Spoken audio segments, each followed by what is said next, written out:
এই সময় তারা দাম কমায় দেয়। এই বক্তব্য প্রদানের জন্য বিনীত অনুরোধ করছি। ছাত্র জনতার গণ অভ্যুত্থানের মাধ্যমে আজকের অনুষ্ঠান শুরু করছি।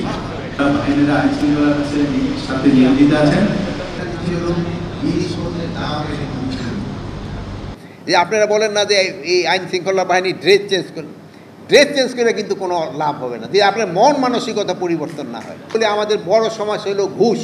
এই ঘুষটা যদি সমাজ থেকে উঠায় দেওয়া যেত তবে আমাদের সমস্যার অনেক সমাধান হয়ে যেত। এই বারবার এটা বলেন এই যে দুর্নীতিবাদদের বিরুদ্ধে, আপনারা এগুলি বারবার আপনারা বলতে থাকেন, সেই সময় তো একটা সমাজে একটা বড় ধরনের পরিবর্তন আসবে। সমাজের বড় পরিবর্তন আসতে হবে হলে যে ঘুষ চাঁদাবাজি এইগুলি যদি বন্ধ করতে পারেন, ঘুষ চাঁদাবাজি যদি বন্ধ না করতে পারেন সমাজের কোনো পরিবর্তন হবে না। কমান্ডার, খুলনা নেভাল এরিয়া প্রতিষ্ঠা করার জন্য আমি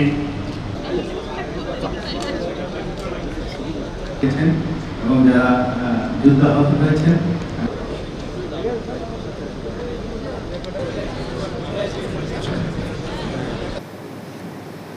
এবার আবার একটা মব জাস্টিস, এই সংখ্যাটাও কিন্তু একটু বেড়ে গেছে। কোনো কিছু হলেই আপনারা নিজের হাতে তুলে নিচ্ছেন। এতে কিন্তু অনেক জায়গায় কিন্তু নিরহ কিছু লোক মারা গেছে। যদি কোনো কিছু কেউ অন্যায় করে বা কোনো কিছু হয় তাকে আইনের হাতে আপনারা সোপর্দ করেন, কিন্তু অনেক শীর্ষ সন্ত্রাসী কিন্তু জামিন পেয়ে যাচ্ছে। তারা এখন ওই 20-25 বছর জেল খাটার পর বের হয়ে যাচ্ছে, তারা আইনি প্রক্রিয়ায় কিন্তু বের হচ্ছে।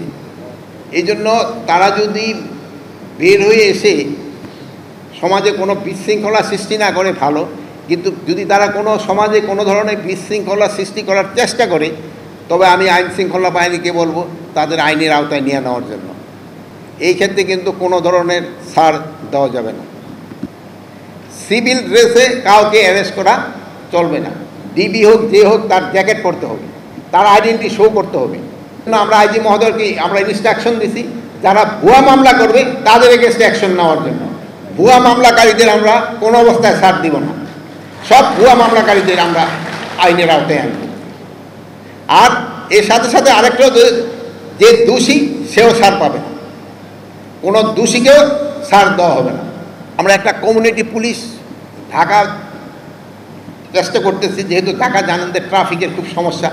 আমরা এই ছাত্র ভাইদের নিয়ে প্রথম শুরু করছি, প্রায় আমরা বলছি যে 1000 জন ছাত্র আমরা ঢাকা করব।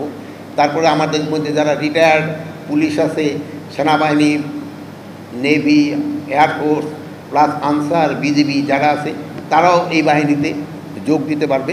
বাট সাংবাদিক ভাইরা আছে তাদের একটা আমি অনুরোধ করব, আমাদের পার্শ্ববর্তী দেশ কিন্তু মিথ্যা ঘটনা দিয়ে সাজে অনেক সময় অনেক কিছু প্রচার করছে।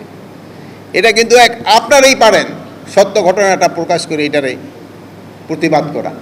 আপনারা যদি এই সত্য ঘটনাটা প্রকাশ করে ওদের কিন্তু মুখে আপনারা চুনকালি দিতে পারেন। আগস্ট মাসে পরে আমাদের অনেক থানা থেকেও হাতিয়ার কিন্তু অনেক লুট হয়ে গেছে। আমাদের কিন্তু একটা অস্ত্র অভিযান চলছে, কিন্তু আমাদের যেই পরিমাণ অস্ত্র উদ্ধারের আমরা আশা করছিলাম কিন্তু ওই পরিমাণ অস্ত্র কিন্তু উদ্ধার হয় নাই। এটা আমি পুলিশ বাহিনী অন্যান্য বাহিনীর সদস্যদের বলবি, এইগুলি কিন্তু আপনাদের যত তাড়াতাড়ি সম্ভব এইগুলি উদ্ধার করতে হবে। বাংলাদেশ উপস্থিত আছেন জনাব police commissioner, Khulna metropolitan police Khulna.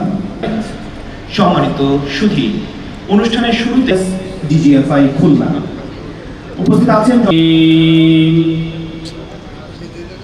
বিরোধী কাজে লিপ্ত হবে, আমরা আমাদের স্বরাষ্ট্র